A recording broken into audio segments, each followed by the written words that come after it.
Although I did not know it at the time, when I was a girl growing up, I experienced a sense of low self-esteem. I was very affected by the images I was being constantly bombarded with from the media, television, magazines. I felt that I could never possibly compare with any of those images, and I felt that I just was not good enough. And that basic feeling of not good enough eventually translated, I believe, into a depression that I experienced throughout my childhood, a feeling of just not being able to participate fully because of not being good enough to participate fully.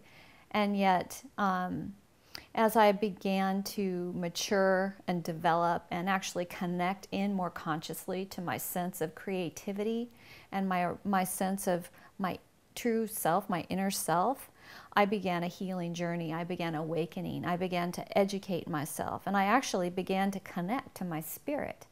I began to have spiritual experiences. I began to meditate. And one of those experiences was at a very sacred village site on one of the Hawaiian islands where I was camping.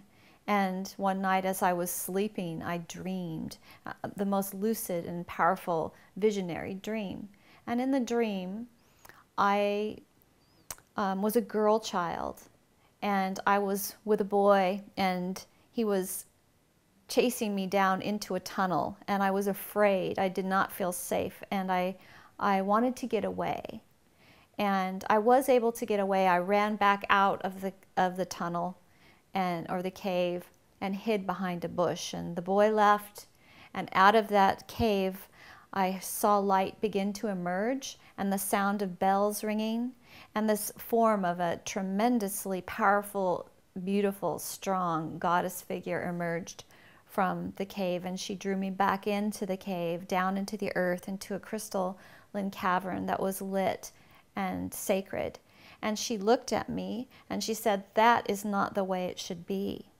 And she helped me to understand that it was being a girl, being a woman should be honored.